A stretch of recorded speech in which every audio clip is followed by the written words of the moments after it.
வணக்கம். செந்தணலின் பிரதான செய்திகள். விரிவான செய்திகளுக்கு முன் தலைப்புச் செய்திகள். செம்மணி மனித புதைகுழி 3ஆம் கட்ட அகழ்வு பணி இன்று வெளியாக உள்ள அறிவிப்பு. அரசியல் கைதியாக சகோதரனின் விடுதலைக்காய் பாடுபட்ட சகோதரி நிறைவேறாத கனவுகளோடு பரிதாப மரணம். தங்க விலையில் வீழ்ச்சி வாங்கவுள்ளோருக்கு முக்கிய அறிவித்தல்ல. யாழில் முடக்கப்படவுள்ள சந்தேக நபர்களின் சொத்துக்கள் நீதிமன்றத்தில் தீர்மானம். அச்சு இயந்திரத்தில் தலை சிக்கி இளம் குடும்பஸ்தர் பலி. வாகனத்தில் சிக்கி மாணவன் பலி. பிரேக் செயலிழந்ததால் பாடசாலையில் நடந்த விபரீதம். லொரியின் சில்லில் சிக்கி மோட்டார் சைக்கிளின் சாரதி பலி. கண்டியில் நடந்த பயங்கர விபத்து. போதைப்பொருளுடன் கைது செய்யப்பட்ட பல்கலைக்கழக மாணவர் தடுத்து வைத்து விசாரிப்பதற்கு உத்தரவு.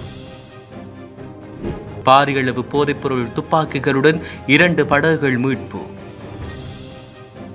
சட்டவிரோதமாக சேமித்து வைக்கப்பட்ட 19,060 லிட்டர் டீசலுடன் 4 கைது. சுவிட்சர்லாந்தில் பேருந்து தீ விபத்து. யாழ் இளைஞன் பரிதாப உயிரிழப்பு.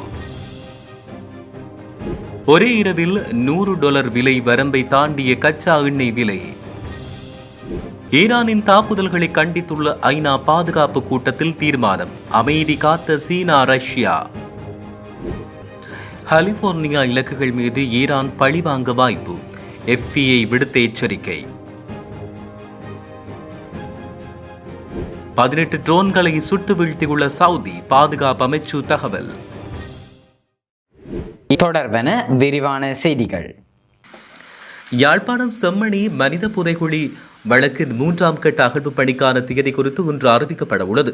சட்ட மருத்துவ ஆலோசனை அதிகாரியின் நகர்த்தல் பத்திரத்தினூடாக குறித்த வழக்கு இன்று எடுத்துக் கொள்ளப்பட உள்ளதாக பாதிக்கப்பட்டோர் தரப்பு சட்டத்தரணிகள் தெரிவித்துள்ளனர். மனித புதைகுழி வளாகத்தை நேரில் சென்று நீதவான் உள்ளிட்ட குழுவினர் இன்று ஆய்வு செய்த பிற்பாடு அகழ்வு பணிக்கான தேதி அறிவிக்கப்பட உள்ளதாக தெரிவிக்கப்பட்டுள்ளது. கடந்த நாட்களில் நிலவிய மழையுடனான வானிலை காரணமாக மனித புதைகுழியின் 3ஆம் கட்ட அகழ்வு பணிகளை ஆரம்பிக்க தாமதம் ஏற்பட்டுள்ளது. இந்நிலையில் தற்போது சீரான வானிலை நிலவுவதால் சித்துப்பாத்தி மனித புதைகுழியின் அடுத்த கட்ட அகழ்வு பணிகளை விரைவில் ஆரம்பிக்க எதிர்பார்ப்பதாக பாதிக்கப்பட்டோர் தரப்பு சட்டத்தரணிகள் தெரிவித்துள்ளதாக கூறப்பட்டுள்ளது. கடந்த 31 ஆண்டுகளாக தமிழ் அரசியல் கைதியாக சிறை வைக்கப்பட்டிருக்கும் திருகோணமலை தோப்பூர் மூதூரைச் சேர்ந்த கதிர்காம தம்பி சிவகுமார் என்பவரின் சகோதரி சுப்பிரமணியம் கமலாதேவி புற்றுநோயினால் உயிரிழந்தார். தாய் தந்தை உறவு என விவரமற்ற தன்னுடைய தம்பியை தான் வாழும் காலத்தில் சிறை மீட்டுவிட வேண்டும் என்று அயராது பாடுபட்டு வந்த சகோதரி நேற்றைய தினம் தன்னுடைய 79வது வயதில் அவர் உயிரிழந்தார். சாகும் போதாவது என் பிள்ளை தலைமாட்டில் இருக்க வேண்டும் என்று அவர் தெரிவித்து வந்ததாக கூறப்படும் நிலையில் அவர் இவ்வாறு உயிரிழந்துள்ளார். சர்வதேச சந்தையில் ஏற்பட்டுள்ள மாற்றங்களுக்கு மத்தியில் இலங்கையில் உள்நாட்டு சந்தையில் தங்கத்தின் விலையில் வீழ்ச்சி ஏற்பட்டுள்ளது. நேற்றுடன் ஒப்பிடும்போது 24 கேரட் தங்கம் பவுன் ஒன்று 3000 ரூபாவால் குறைந்துள்ளது. அந்த வகையில் தற்போதைய தங்கத்தின் விலை நிலவரப்படி 24 கேரட் தங்கம் பவுன் ஒன்று 4,12,000 ரூபாவாக விற்பனை செய்யப்படுவதுடன் 22 கேரட் தங்கம் பவுன் ஒன்று 3,81,000 ரூபாவாக விற்பனை செய்யப்படுவதாக தெரிவிக்கப்பட்டுள்ளது. மேலும் 24 கேரட் தங்கத்தின் 1 கிராமின் விலை 51,500 ரூபாவாகவும் 22 கேரட் தங்கத்தின் 1 கிராமின் விலை 47,625 ரூபாவாகவும் விற்பனை செய்யப்படுவதாக தெரிவிக்கப்பட்டுள்ளது. யாழ்ப்பாண நீதவான் நீதிமன்றத்தில் வழக்கு தவணைகளின் பொழுது தொடர்ச்சியாக நீதிமன்றத்தில் முற்படுத்தப்படாத சந்தேக நபர்கள் தொடர்பாக அவர்களுக்கு எதிராக பிடியாணை பிறப்பிக்கப்பட்டுள்ளது. குறித்த சந்தேக நபர்கள் 1 மாதத்துக்குள் நீதிமன்றத்தில் முன்னிலையாகாத விடில் அவர்களது சொத்துக்களை முடக்க தீர்மானிக்கப்பட்டுள்ளது. இது தொடர்பான நீதிமன்ற உத்தரவு காவல்துறையால் சந்தேக நபர்களின் வசிப்பிடங்களிலும் பொது இடங்களிலும் காட்சிப்படுத்தப்பட்டுள்ளன. யாழ்ப்பாண விசேட குற்ற விசாரணை பிரிவு பொறுப்பதிகாரி தலைமையக குற்றத்தடுப்பு பிரிவின் அதிகாரிகளின் நேரடி பங்கேற்புடன் இந்த நடவடிக்கை மேற்கொள்ளப்பட்டுள்ளது. நீதிமன்ற கட்டளை காட்சிப்படுத்தப்பட்ட நாளிலிருந்து எதிர்வரும் 30 நாட்களுக்குள் குறித்த நபர்கள் யாழ்ப்பாண நீதவான் நீதிமன்றத்திலோ யாழ்ப்பாண தலைமையக காவல் நிலையத்திலோ காலை 9 மணி முதல் 3 மணிக்கிடையில் தோன்றுமாறும் குற்றவியல் நடைமுறை சட்டக்கோவையின் பிரகாரம் நீதிமன்றம் கட்டளை பிறப்பித்துள்ளது.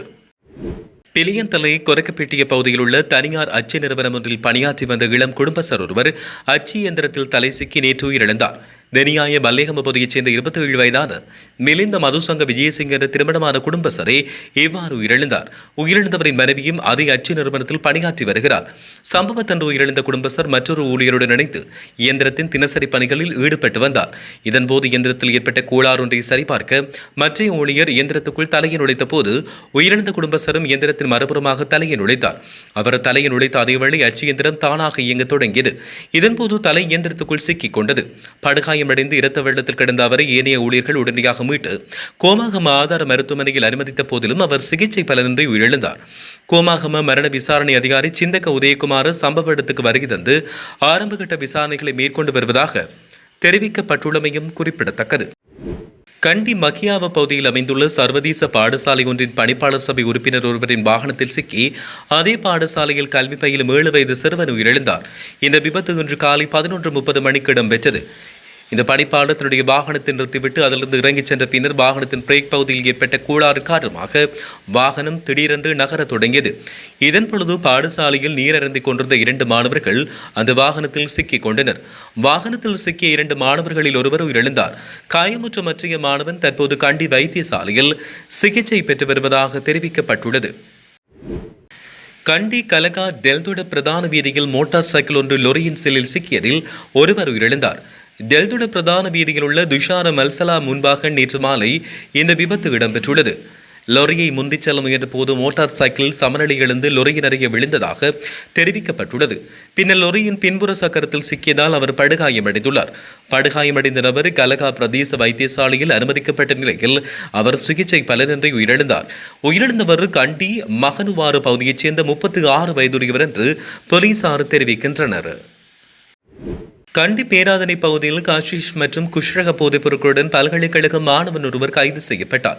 பேராதனை அதிகாரிக்கு கிடைத்த தகவலின் அடிப்படையில் மார்ச் 7ஆம் தேதி இரவு நடத்தப்பட்ட சோதனையில் இந்த கைது இடம்பெற்றது.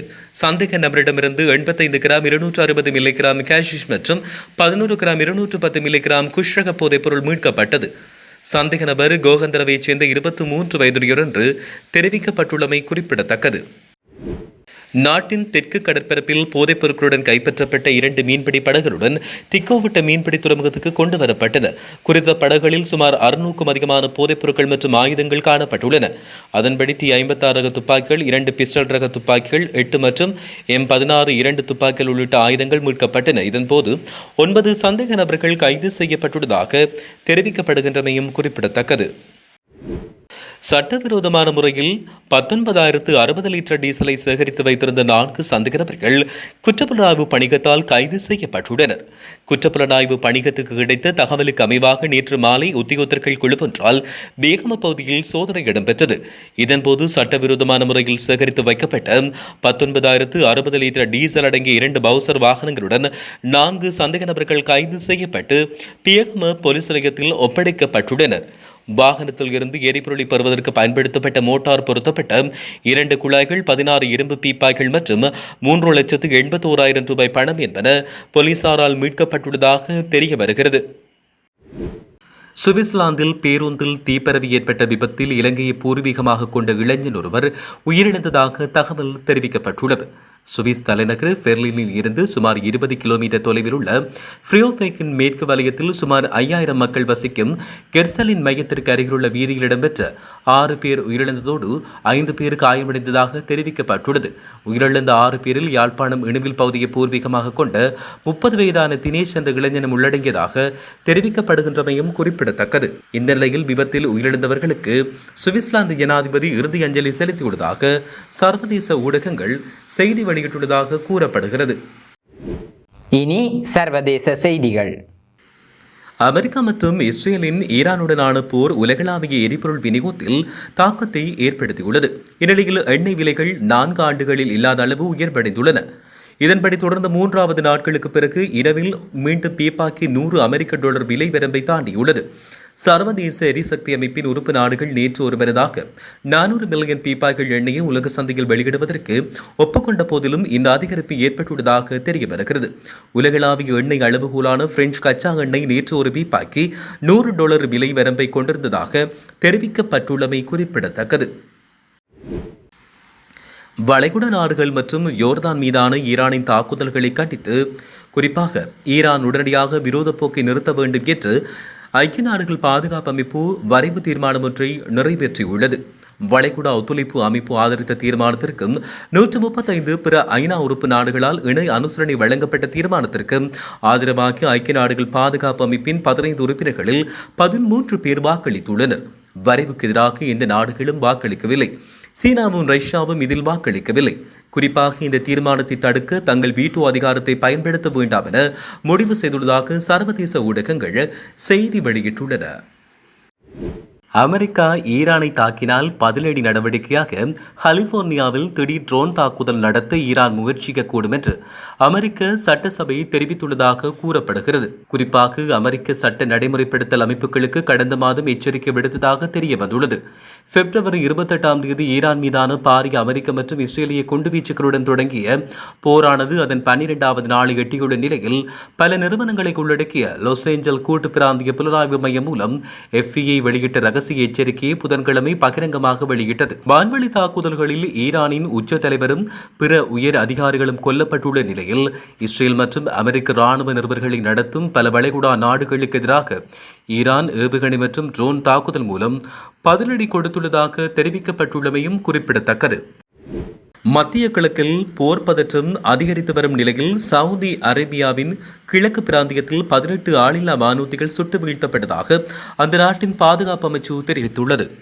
சவுதி அரேபியாவின் செய்தி நிறுவனத்தை மேற்கோள் காட்டி BBC விடுத்துள்ள செய்தியில் இந்த விடயம் தெரிவிக்கப்பட்டுள்ளது. அத்துடன் கடந்த சில நாட்களாக இவ்வாறான பல ஆளில்லா வானூர்திகள் முறியடிக்கப்பட்டுள்ளதாக தெரிவிக்கப்படுகிறது. எனினும் இந்த ஆளில்லா வானூர்தி தாக்குதல்கள் எந்த இடத்திலிருந்து முன்னெடுக்கப்பட்டது என்பது குறித்த தகவல்களை சவுதி அரேபியா இதுவரை வெளியிடவில்லை என்று சுட்டிக்காட்டப்பட்டுள்ளது. இதேவேளை ஷைபா எண்ணெய் வலயத்தை இலக்கு வைத்து பயணித்த மற்றொரு ஆளில்லா வானூர்தி எம்டி குவார்ட்டர் பாலைவனத்தின் வடக்கெல்லை பகுதியில் வைத்து இடைமறித்து அளிக்கப்பட்டுள்ளதாக அந்த செய்திகள் தெரிவிக்கப்பட்டுள்ளமையும் குறிப்பிடத்தக்கது. இத்துடன் செய்திகள் நிறைவடைகின்றன. வணக்கம்.